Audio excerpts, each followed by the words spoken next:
ebibiina by'obwannakyewe birwanirira eddembe ly'obuntu naddala eryo ery'abannamawulire bazzeemu buto okusimba ekkuuli mu nnongosereza ezaagala okukolebwa mu bbago ly'empuliziganya erya Uganda Communications Bill 2016. Akawaayiro 93 mu bbago lino kwe kuva akanyamberege nga kalambika nga minisita w'ebyempuliziganya bw'agenda okuba n'obuyinza obukola amateeka nga gakulungamya nkola y'emirimu gy'ekitongole kya Uganda Communications Commission kw'ossa n'ebifulumizibwa ku mpewo ng'okusalawo okwo tekukubaganyizaako birowoozo okuva mu paalamenti. Bannakyewa bano bagamba nti obuyinza obw'ekikula kino buba buyitiridde nga n'olwekyo minisita bw'akola nga bw'alowooza ne bw'asanze kuba kuyisa lugayu mu paalamenti sinakindi kyandireetawo obwannakyemalira. Minisita nga kati wayimiridde alina obuyinza obw'enkizo bungi nnyo.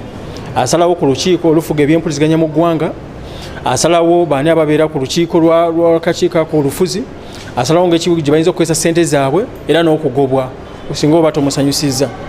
Kati minisita bw'atyo aba w'amaanyi nnyo ate nga communication oba empuliziganya kintu kigazi nnyo ate eddembe lyabwe ebanga erya buli munnayuganda nga tosobola gireka mu mikono gya minisita atalinamu kuba ku mukono. Abalwanirizi b'eddembe ly'obuntu ne bannamawulire era bongeddeko nti zigendererwamu kulinnyirira ddembe lya bannamawulire nga bakola emirimu gyabwe. Yo nga gavumenti erina byeyagala okweka eyise mu UCC. Njagala okuwa ebyokulabirako. Ssaawa ya leero wetwogerera bannaffe mikutu egy'enjawulo bazze baggalwawo mu UCC yennyini naye ng'emenya amateeka. Kati bwe bange badde ekikola nga tesose nakwebuuzaako kinaaba kitya bwe naaba ng'ekkiriziddwa okuba nga yeetengeredde. Wabula ye minisita w'ebyempuliziganya mu ggwanga Frank Tumwebaze Kajiji bino abisambaze ng'agamba nti buno obulimba obw'enkukunala obuwuddisa bannayuganda kubanga ennongosereza mu bbago lino zigendererwamu kuyamba bannayuganda naddala ku mikutu gy'amasimu egibanyigiriza nga gibaddiyeko ensimbi so si kulwanisa bannamawulire. Tibategeera kiboogera balowooza nti Communications Act efuga journalists. Si efuga journalists. Communications Act efuga infrastructure, enfuga ab'amasimu, companies z'amasimu, efuga TVs ne radios. Si ba journalists abali mu TV ne radios, emikutu infrastructure. Okiraba? Now government bwe tafuga amasimu mugenda kukaaba mmwe.